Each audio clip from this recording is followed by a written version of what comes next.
যুবক, বাবা যুবক, তোমার মতো যুবক যদি সেজদায় পড়ে যায়, আমার আল্লাহ ফেরেশতাকে দেখাই, ফেরেশতারা রে দেখ, এই বান্দা যুবক আমাকে খুশি করার জন্য সেজদায় পড়ে আছে আমার আখিরি নবীর উম্মত, তাকায়া দেখ দাই পরে কাঁদতেছে। ফেরেশতারা রে, আমার আরশ কুরসি লৌহ কলম কুল কায়নাত যদি এক পাল্লায় দেই, যুবকের সেজদারা যদি আরেক পাল্লায় দেই রে ফেরেশতারা, আমি আল্লাহর কাছে কুল কায়নাতের চাইতে যুবকের সেজদাটাই দামি বেশি হইয়া যাইব। যুবক সেজদাই পরে কান্দে। আমার আল্লাহ বলেন, জিবরাইল তুমি যাও। কেমন নবীর উম্মত হইলা গো, তোমার খেদমতের জন্য জিবরাইল আসতেছে। একবার বলুন আল্লাহু আকবার। জিবরাইল আসতেছে তোমার আমার খেদমতের জন্য।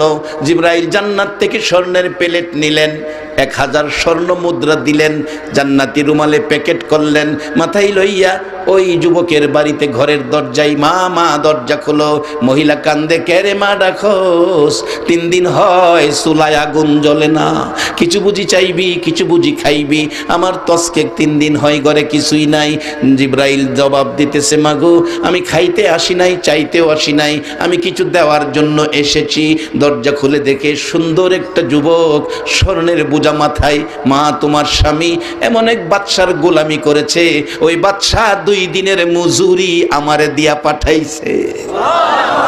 2 দিনের মজুরি 1000 স্বর্ণ মুদ্রা, স্বর্ণের প্লেট জিবরাইল বাড়িতে পৌঁছাইয়া দেয়। বলুন সে আল্লাহ এখনো আছে কিনা? আখিরি নবীর উম্মতেরা গো, এই নবী লইয়া নবী ছাইরা যাইও না। নবীর উম্মতের লাইনে থাইকো, খুঁটিনাটি ভুল ত্রুটি আমার আল্লাহ ক্ষমা করে দিবে। আজকে নয়, 1400 বছর আগে এই নবীর উম্মতের গুনাহ আমার আল্লাহ ক্ষমা করে দিয়েছে। নবীর পছন্দের লাইনে থাকো, এই বাজেটগুলি তোমাদের জন্য আসতেছে। এবার মহিলা নামায়া রাখলেন, জিবরাইল চলে গেলেন, একটা স্বর্ণ মুদ্রা লইয়া বাজারে গেলেন, মানি চেঞ্জের দোকানে গেলেন। মানি চেঞ্জের দোকানে তখন রূপার টাকার প্রচলন ছিল, কিতাব লেখে ডাকতেছে, ও দোকানদার একটা স্বর্ণ মুদ্রা রাইখা কতটা রূপার টাকা দিবা দাও। দোকানদার ছিল খ্রিস্টান, হাতে লইয়া দেখে এটা দুনিয়ার কোনো বাদশার দেওয়া মুদ্রা না। জিজ্ঞেস করলো, মাগো এই মুদ্রা পাইলা কই? এই মুদ্রা তো দুনিয়ার কোনো বাদশার দেওয়া না। মাগো এই মুদ্রা দি জান্নাতি মুদ্রা দেখা যায়। বাবা দেরি করো না, বাচ্চারা না খাইয়াছে, কি দিবা দাও। কিতাব লেখে 100 রূপার টাকা দিল, বাজার করে বাড়িতে গিয়া রান্না বসাইছে। জান্নাতি মুদ্রার বাজার, কত মজার গন্ধ রান্নার থেকে বাহির হইয়া গেছে। যুবক শয়তান আয়া পরামর্শ দিল, নমরুদ আমি মুরব্বী মানুষ, পরামর্শ দেই কি, একবারে মুরব্বী সাইজাইছে, চরক গাছ বানাও, বাঁশের আগার মধ্যে বসাইয়া বাঁশটা ঘুরাইয়া নিয়ে ফেলাও, তোমরা আর কষ্ট হইতো না। নমরুদ কো, আপনি তো বালা বন্ধু, আপনি তো খুব শয়তানের বন্ধু তো নমরুদ হইব, শয়তানের বন্ধু কি মুমিন হইব? কি বন্ধুরা দেখছেন নি? বন্ধুর পরামর্শে ইব্রাহিম আলাইহিস সালাম রে আগুনও ফেলাইছে। আচ্ছা আপনার একটা ফাইসালা দিবেন, হ্যাঁ 2জন বন্ধু, ইব্রাহিমের কি বন্ধু নাই? একবার বলুন আল্লাহু আকবার। ইব্রাহিম আলাইহিস সালামের মতো আপনারাও বন্ধু আমার আল্লাহর, যার বাস্তব হাদিসে আসছে। আজকে যারা মাহফিলে বসা, আপনাদের কথা 1400 বছর আগে নবী বলছে, সাহাবীরা তোমরা কি আমার বন্ধুদেরকে দেখছো? সাহাবায়ে কেরাম বলছে, ইয়া রাসূলুল্লাহ আপনার বন্ধু তো আমরা। রাসূল বলেন, না না না না, তোমরা আমার বন্ধু না, তোমরা আমার সাহাবা, আমার সঙ্গী, বন্ধুদেরকে দেখছনি। হযরত বেলাল হাবশী বলেন, ইয়া রাসূলুল্লাহ আমরা যেহেতু বন্ধু না, আপনার বন্ধু কারা? আল্লাহ আল্লাহর হাবিব ভালো জানে, আমরা জানি না। আমার নবী 2টা চোখের পানি জর্জর করে ছেড়ে দিলেন, সাহাবীরা রে শোনো আমার বন্ধু কারা। আজ থেকে 1400 বছর পর বহুদূর আমার কিছু পাগল উম্মত রে, সাহাবীরা আরামের ঘুম হারাম করে ঘরবাড়ি বিছনা ছেড়ে আমি নবীর ভালোবাসা মালা গলায় লইয়া ময়দানে বসে থাকবে, আমি নবীর কথাগুলো শুনবে। দুঃখের কথাগুলো আসলে কেউ কেউ চোখের পানি জর্জর করে ছেড়ে দিবে, কেউ কেউ উহ আহা করবে। সাহাবীরা বলেন, হুজুর আশ্চর্য হলাম, 1400 বছর পর আপনাকে না দেখা, আপনার কথা শুনে চোখের পানি ছেড়ে দিবে, উহ আহ করবে। হুজুর বলেন কি? আশ্চর্য হলাম। আমার নবী ডাক দিয়া বলছে, সাহাবীরা রে আশ্চর্য হইও না, তোমরা সাক্ষী থাকো, আমি রাসূল বলে গেলাম ওই যুগের পাগলগুলি হবে আমি রাসূলের বন্ধু। রাসূলের সাথে যার বন্ধুত্ব হয়েছে বলুন আল্লাহর জান্নাত তার জন্য সহজ হয়েছে কিনা? জান্নাতের চিন্তা আপনাদের করতে হবে না বাজান, জান্নাত আপনাদের চিন্তা করবে।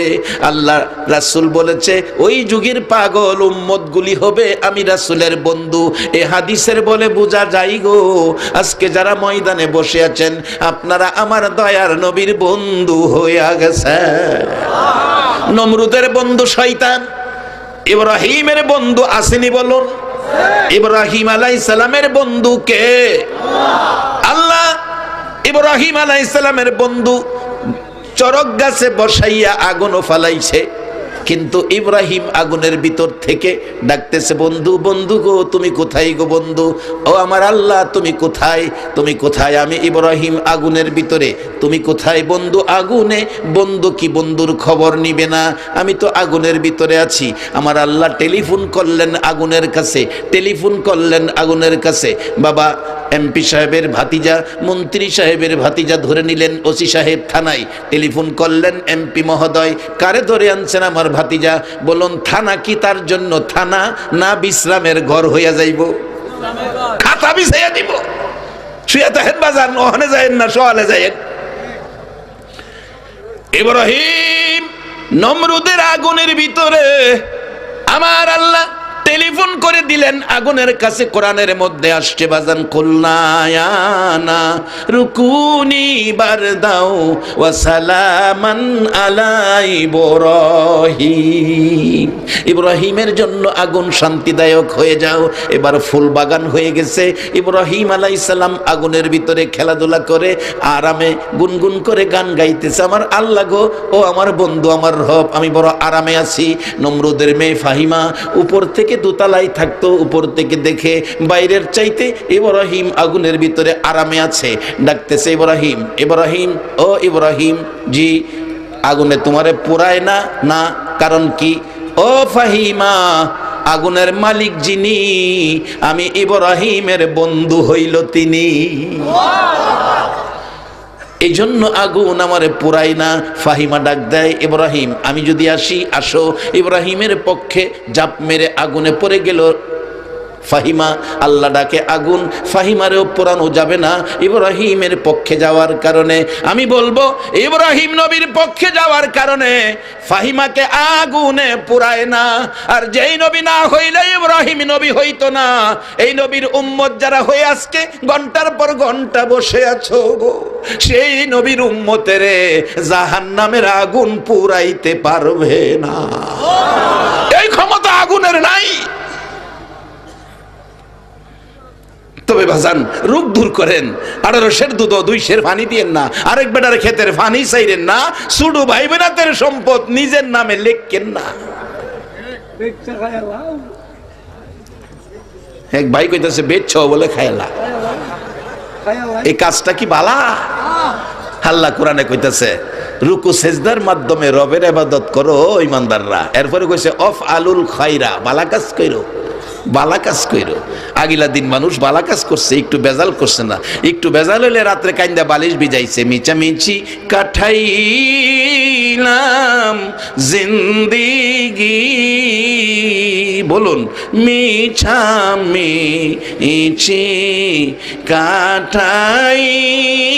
কাঠাইলাম জিন্দি, চোখে দেখা হারাইলাম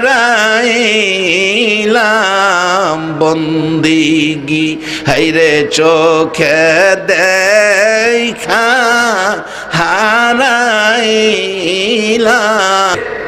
আমরা আগে দেশে অনেক মানুষ থাইকা দেশে চলে গেছে। আজ থেকে 100 বছর পরে আমরা কেউ এদেশে থাকতে পারবো এই গ্যারান্টি দেওয়ার ক্ষমতা আছে? কয়দিন আমরা এই দুনিয়াতে, তাই বেজাল মুক্ত জীবন গড়ি। আমরা আখিরি নবীর উম্মত। আল্লাহর কাছে এর চেয়ে আদরের মানুষ ফেরেশতাদের মধ্যে নাই।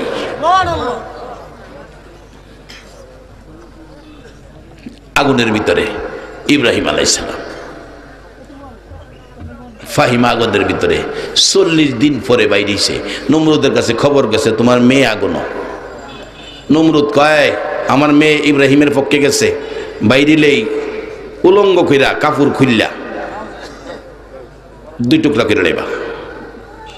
নমরুদের আইন ফাঁস করে দিছে, কাগজ গিয়া জল্লাদের কাছে পড়ছে। 40 দিন পর ইব্রাহিম আলাইহিস সালাম আগুনতে বাইরিছে। 40 দিন 40 দিন বাইরিছে আগুনের থেকে। আল্লাহ রহমত দাম বাড়ছে না কমছে? কি কয় না দাম বাড়ছে না কমছে? আপনারা যারা এই কোরআন সুন্নাহর ভিতরে বৈশা রইছেন, আল্লাহ রহমত মোনাজাতের সময় টের পাইবেন আপনাদের দাম বাড়ছে না কমছে, নিজেরাই টের পাইবেন, আমার কইতেই তো না। ইব্রাহিম আলাইহিস সালাম জায়গা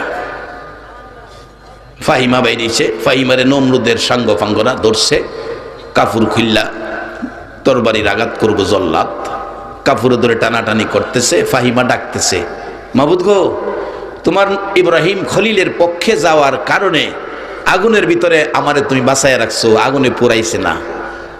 আমার বাবার সাঙ্গ ফাঙ্গদের হাত থেকে আমারে বাঁচাইতে পারো না?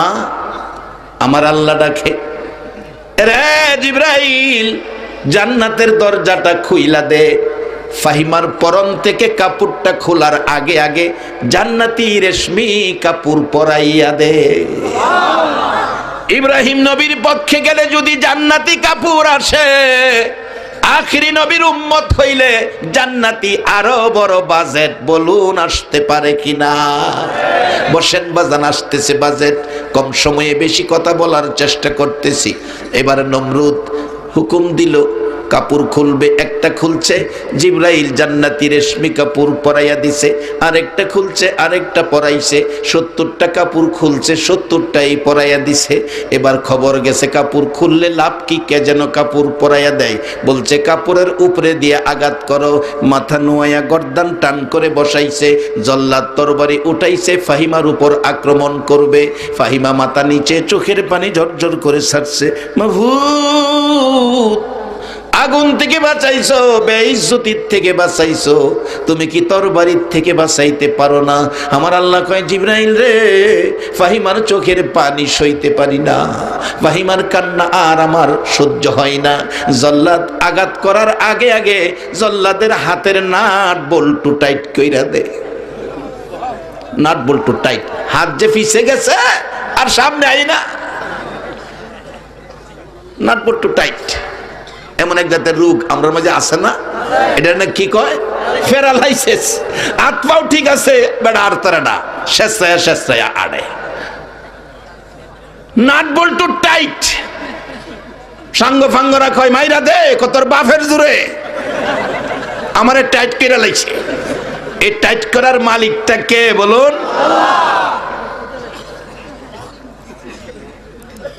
টাইট করে লাইছে। অবশেষে জল্লাদ কো আল্লাহ, ফাহিমা যেদিকে আমিও সেদিকে। আল্লাহ কো জিবরাইল সাইজ হইছে, আল্লাহ লুজ কইরা দে। লুজ কইরা দিলে তরবারি সাইরা দিয়া ইব্রাহিমের দল গেছে গা। সবাই বলুন মারহাবা। ইব্রাহিম আলাইহিস সালাম যাইতাছে, বাড়ির যাইব। 40 দিন আগুন রইছে। মা রাস্তা গিয়া দেখে বড় গেট, মাহফিলের গেট দেখেন আমরা চিনছি, এই রাস্তায় যাওন লাগবো। গেটের মধ্যে লেখা শুভ বিবাহ। ইব্রাহিম কয় এই সুযোগটা ছাইরা লাভ নাই। আয়া দেহে রাজা বাদশার ছেলেরা লাইন দিয়ে খারিতেছে। জিগাইল কি ব্যাপার? কয় এনে বাদশার মেয়ে স্বামী চয়েস করব, আমরা লাইন ধরতেছি। ইব্রাহিম কয় আগুনও থেকে এইছি 40 দিন, দিহি খার হইতো গেছে। রাজা বাদশার ছেলেরা কয় মৌলবী তুমি আইছো কি লেগা? যাও, যে রাজা বাদশার ছেলেদের ব্যাপার তোমার না। ইব্রাহিম আলাইহিস সালাম একটু দূরে গিয়া ডাহে। কারে ডাহে কোনছে? কয় না কারে ডাহে? আর আওয়াজ করে কইতিব বাবা, জীবনের একটা ডাক যদি আরো সে ধাক্কা খায়, হাসরের দিন নাজাতের জন্য একটা ডাক যথেষ্ট হয়ে যেতে পারে। বলুন ইব্রাহিম কারে ডাহে? আমরা আখিরি নবীর উম্মত, সেই আল্লাহকে ডাকা বলুন দরকার আছে কিনা? গাছের ডালের পাখিরা যদি শেষ রাত্রে আল্লাহরে ডাহে আর আমরা ঘুমাই, এরপরও আল্লাহ আমরা 3 বেলা খাওয়াইতেছে, সিজনে সিজনে ফল ফলাদি দিতেছে, আরো লাগলে আরো দিব আল্লাহ কইতাছে। আসুন সামনে,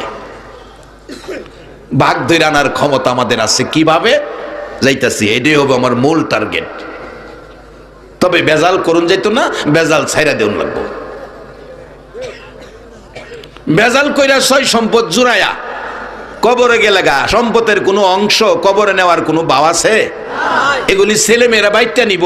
যদি কবর ফিডার ভাও হয় গো, ফিডার বন্টন কইলাম, ছেলে মেয়েরা সম্পত্তির বন্টন নিব, ফিডার বন্টন নিত না। তা কাজেই সময় থাকতে লন আমরা সাবধান হয়ে যাই গা। এই থুরাথুরি ভেজাল না কইরা কোরআন সুন্নাহর এক্সরে দিয়া মুসলিম জীবন ঘরে কবরে যাই, আল্লাহ মেহমানদারি করে 3 বেলা খানা খাওয়ায়। বাজান আমি কি কথাগুলো বুঝাইতে পারতেছি?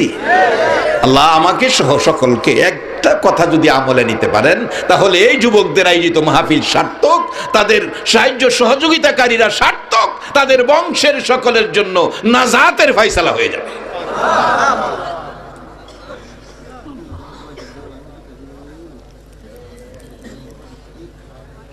ইব্রাহিম আলাইহিস সালাম কারে ডাকতেছে? এ আল্লাহ আছে না হনো? আপনারাও ডাকেন, কি লাগবো সব পাইবেন। কোরআন বলছে ওয়াইজা সালাকা ইবাদি আন্নী ফাইন্নী করিব। নবী গো, আমার বান্দারা আমারে তালাশ করে আমার কথা জিগায়, ও নবী আপনি কইয়া দেন আমি বান্দার নিকটে আছি। উজিবু দাওয়াতাদ দাই ইজা দান, কোন দাবি দাওয়া আছে তাদের? যদি দাবি দাওয়া থাকে ফালিয়াস্তাজিবু লি ওয়া লিউমিনু বি লাআল্লাহুম ইয়ারশুদুন, আমি সুদ কেনা দিমু, পরিশোধ কেনা দিমু কোন দাবি দেওয়া থাকলে। আজকে আমরা একটা দাবি করুম আল্লাহর কাছে, আল্লাহ যেন আমাদের জীবনের জানা অজানা সবগুলি গুনাহ যেন আজকে আপনারা মাফ করে দেয়। এই দাবিতে আপনারা সকলে একমত আছেন না? আরেকটা দাবি করব, এই পুষ মাঘ মায়া শীতে সন্তান বাড়িতে আসে না, রাত্র 12টায় মা ভাত প্লেটে বাইরা টেবিলে সাজায়া নিজে একটা নলাও খাইলো না, দরজাটা খুইলা রাস্তার দিকে তাকাইয়া কাঁদতেছে। এরকম দরদি মা বাবা যার কবরে, যদি কবরও থাকে আল্লাহ যেন কবরে জান্নাতের শান্তি দেয়, এই দোয়াটা আমরা করব। আর যদি মা বাবা দুনিয়ায় থাকে আল্লাহ যেন হায়াত দেয়। রাসূল বলছে যেখানে যাও যেখান থেকে আসো মা বাবার খোঁজ নিও আগে, মা বাবার চেহারার দিকে তাকায়ও। উম্মতারা রে, যতবার মা বাবার চেহারার দিকে তাকাবি ততটা কবুল হজের নাকি তোমার আমল নামায় পেয়ে যাবে। রাসূলের কথা সত্য না মিথ্যা? আসুন আমি কম সময়ে কথাগুলো আনতেছি।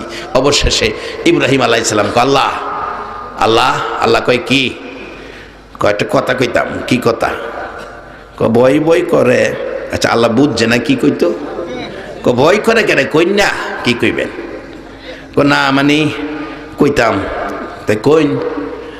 হেরা খারিছে বাদশার মেয়ে, স্বামী চয়েস করব। আমি ফাই বা না ফাই মৌলবী মানুষ, আপনি অনুমতি দিলে আমি লাইনও খারিতাম। আল্লাহ কয় আমি না পাওয়ার অনুমতি দেই না। কি কর? আমি না পাওয়ার অনুমতি আমি দেই না। আগুনের ভিতরে 40 দিন বাঁচায় রাখছি, এইটা কোনো সাবজেক্ট হইল? তোমার যদি ইচ্ছা হয় অনুমতি দিলাম, লাইনও খারো। লাইনও খারইতে গেলে মৌলবী না, রাজা বাদশার ছেলেরা এক বাদশার ছেলে আইছে, মাথার মধ্যে 5 কেজি ওজনের স্বর্ণের মুকুট লাগাইছে। অন্য রাজার ছেলেরা কয় হ্যাঁ রে আজগা চান্স লাগছে, হ্যাঁ রেই পছন্দ করব। ইব্রাহিম আলাইহিস সালাম খারইতে গেলে খালি কোনি মারে, হে মৌলবী পিছে যাও। ইব্রাহিম আলাইহিস সালাম কো আল্লাহ আমারে খালি কো পিছে যাইতাম। আল্লাহ কো পিছে হই যা, লাইন ছাড়িস না। বাবা গো, আখিরি নবীর উম্মত হইছো বাজান, কম খাওয়ার বেশ খাও, কম দামি আর বেশি দামি পোশাক গায়ে দাও, কিন্তু আখিরি নবীর উম্মতের লাইনটা ছাইরো না। এই নবীর উম্মত হইবার লাগা নবী রাসূলরা কাঁদছে, আর বিনা কান্দায় নবীর উম্মত হইছো, লাইন ছাইরো না, এই নবীর লাইনে থাকো। কারণ নবী উম্মতের দরদি। একজন উম্মত থাকতে নবী বেহেশতে পাও দিবে না। সেই জন্য গায়করা বলে উম্মতের কান্ডার নবী রহমতের ভান্ডার। বলুন উম্মতের কান্ডার নবী নবী বিনে রোজ হাসরে কে করিবে পার, নবী বিনে রোজ হাসরে কে করিবে পার। উম্মতের কান্ডার নবী রহমতের ভান্ডার, উম্মতের কান্ডার নবী। যাইয়া দেখো মদিনাতে কান্দে নবী রোজা পাকে, যাইয়া দেখো মদিনাতে কান্দে নবী রোজা পাকে। এ মাফ করিয়ে দাও গো খোদা উম্মত গুনাহগার, মাফ করিয়ে দাও গো খোদা উম্মত গুনাহগার। উম্মতের কান্ডার নবী রহমতের ভান্ডার, উম্মতের কান্ডার নবী। রে বাবা রে ভাইরা, ইব্রাহিম আলাইহিস সালামের কপাল খুললো ওই দিন। ইব্রাহিম নবীর কপালে নূরে মুহাম্মাদি ছিল। আমার আপনার নবীর নূরে মুহাম্মাদি সাল্লাল্লাহু আলাইহি সাল্লাম ইব্রাহিম আলাইহিস সালামের কপালের মধ্যে ছিল। আল্লাহ কয়, এরে ইব্রাহিম লাইন ছাড়িস না, যেহেনেই কয় সেহেনেই দাঁড়া। পিছে যায় দাঁড়াইছে, কিছুক্ষণ পর ঘন্টা বাড়ি দিতেছে। ও রাজা বাদশার ছেলেরা, যার জন্য আইসো এখনই ঘর থেকে বাহির হইতেছে। কিতাব লেখে ডান দিকে 40 জন বান্ধবী, বাম দিকে 40 জন বান্ধবী, যুবতী মহিলা ফুল সজ্জায় সাজাইয়া ওই বিশ্ব সুন্দরী সাহেরাকে বের করে নিয়ে আসলেন। বান্ধবীরা দুই দিক থেকে পরামর্শ দিচ্ছেন, সাহেরা রে দেখ সামনের ছেলেটা কত সুন্দর। সাহেরা কয়, না না হয় না।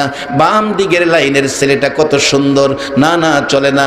রে সাহারা, পিছনের ছেলেটা চকলেট কালার শার্ট কত সুন্দর, না না চলে না। আর একটু পিছনে দেখ 5 কেজি স্বর্ণের ওজনের মুকুট, না না হয় না। বান্ধবীরা বিরক্ত হয়ে বলছে, সাহারা রে আর কতদিন তোর পিছে ঘুরবো, তোর পছন্দের মানুষ বুঝি দুনিয়াতে আসে না। সাহারা ডাকতেছে, বান্ধবীরা রে তোদের যদি বিরক্ত লাগে আমার সাথে আসিস না। কেন জানি আমার মন কয় রে, আজকের বাজারে আমার মনের মানুষ আইছে। বান্ধবীরা তোরা আইস না, আমার একা একা ঘুরতে দে। ঘুরতে ঘুরতে ঘুরতে ঘুরতে লাইনে লাইনে ঘুরতে ঘুরতে একটাও মনের মানুষ মিলল না। যাইতে যাইতে একেবারে শেষ। ইব্রাহিম আলাইহিস সালাম দাঁড়িয়ে আছে। আমার নবীর নূরে মুহাম্মাদি কপালে থাকার কারণে উপরে মেঘের টুকরা ছায়া দিতেছে। পাশে যাইয়া দাঁড়াইয়া ডাকতেছে, পাশে যাইয়া দাঁড়াইয়া ডাকতেছে, তোমার নাম কি? আমার নাম ইব্রাহিম। উপরে তাকাও, উপরে তাকাইছে, চায়া দেখে কপালের মধ্যে আখিরি নবীর নূরে মুহাম্মাদির ঝলক জ্বলতেছে। একটা চিৎকার মারছে, বান্ধবীরা রে কে কোথায় আছস, আয় দেখা যা, আমার মনের মানুষ পাইছি। দৌড়াইয়া বান্ধবীরা আসছে। কিভাবে পাইলা? বান্ধবীরা রে এক টানা 40টা রাত্র স্বপ্নে দেখেছি লোকটার কপালে আখিরি নবীর নূরের ঝলক। লোকটার নাম হবে ইব্রাহিম। আয় দেখা যা, সেই নমুনা পেয়ে গেছি। আয় তোরা জিজ্ঞেস করি তার নাম কি। জিজ্ঞেস করলো, তোমার নাম কি? আমার নাম ইব্রাহিম। আর দেরি করলো না, ইব্রাহিমের গলায় ফুলের মালা পরাইয়া দিল। আমার আপনার নবীর নূরের ঝলক ইব্রাহিম আলাইহিস সালামের কপালে থাকার কারণে বিশ্ব সুন্দরী পেয়ে গেল। রে বাবারা ভাইরা, আখিরি নবীর উম্মত হইয়া এই নবীর উম্মতের লাইনে যদি থাকতে পারো গো, দুনিয়ার বিশ্ব সুন্দরী নয়, আল্লাহর কসম জান্নাতি সুন্দরী হুরিরা তোমার আমার গলায় জান্নাতি তাজা ফুলের মালা পরাইয়া দিবে। বাজান, সেই সম্মানের আসনে বসার জন্য আমাদের কি করতে হবে? আসুন সামনে, শেষ দিকে যাচ্ছি বাবা। যুবক 2 ভাই মিলে আগুনের পূজা করতো, কথাটা খেলাছে নেই।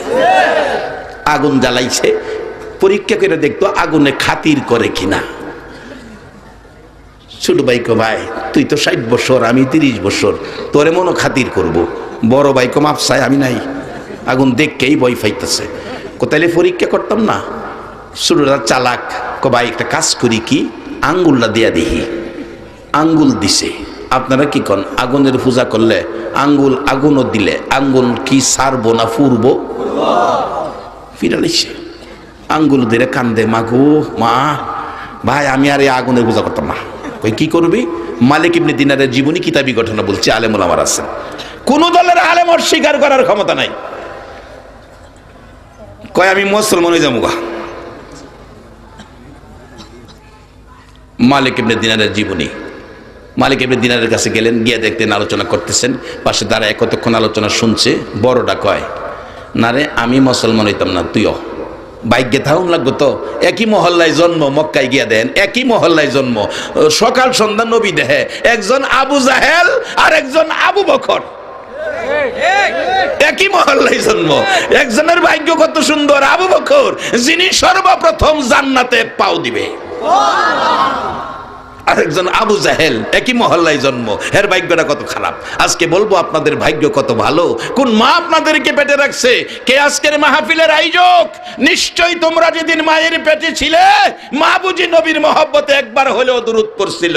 সেই দুরূদের তাসির যাদের কপালে আছে, যাদের দেহের মধ্যে আছে, সেই মায়ের সন্তানগুলো আজকে সেই মাহফিলের আয়োজন করেছে। অবশেষে শুরুরা কয় আমি মুসলমান, আকারে বিবি বাচ্চা সহ মুসলমান। রাত্রে কয় বিবি মুসলমান হয়ে গেছি, ভাগ্যবালা। কারণ কি করা, কালকা খাবার দাবারের চিন্তা কেমনি কি করা? কয় কাজ করুম, খামু, হালালভাবে রোজগার করে আইনুম, খামু, চিন্তা করো না। সারাদিন ঘুরছে, কোনো কাম কাজ পাইছে না। বিকালে গিয়া মসজিদের মধ্যে 2 রাকাত নামাজের নিয়ত করে রাখা রয়েছে, পারে না নামাজ। আল্লাহু আকবার। আল্লাহ 30 বছরের আগুনের পূজার ক্ষমা দাও, তোমার গোলাম হিসাবে কবুল করে নাও। সন্ধ্যা পর্যন্ত খারি থেকে 2 রাকাত নামাজ ফেরা বাইতেছে। বিবি জিগাই, খালি হাতে আইসো, কাজ টাজ করো নাই? বাচ্চারা খাইতো না? বিবি, এমন এক মালিকের কাজ করছি, 2 দিনের 1 দিনের কাজের মজুরি মালিকের চাইতারছি না, লজ্জা করছে। কালকা দেখি দেয়নি, কালকে সারাদিন ঘুরছে, পাবলিকের কাজ পাইছে না। এই গে মসজিদ। আল্লাহু আকবার। সন্ধ্যার সময় বাইতেছে খালি হাত। বিবি কয় আজগো খালি হাতে এসে, বাচ্চারা পেটের খিদা কান্তাছে, ঘুম পাড়াও। কালকা হিসাবে জুমার দিন, হিসাবে কিতাব লেখছে কালকা শুক্রবার, জুমার দিন, সপ্তাহের একটা হিসাব হইতে পারে। কালকানি দেয় মালিকে, পরদিন যায় আর পাবলিকের কাজ খুঁজছে না। যুবক, ও যুবক, তোমরা কত আদর করে আমার আল্লাহ। সেজদায় পড়ে মসজিদের বারিন্দায় কাঁদতেছে, আমার আল্লাহ ডাকে, ফেরেশতারা রে, যুবকের কান্না আমি সইতে পারি না, জান্নাতের দরজা খুলে দে। জান্নাত থেকে জিবরাইল একটা বড় স্বর্ণের প্লেট লাও, 1000 স্বর্ণ মুদ্রা প্লেটের মধ্যে দাও। তুমি জিবরাইল আমার আখিরি নবীর উম্মতের বাড়িতে এই বাজারটা পৌঁছে দিয়া।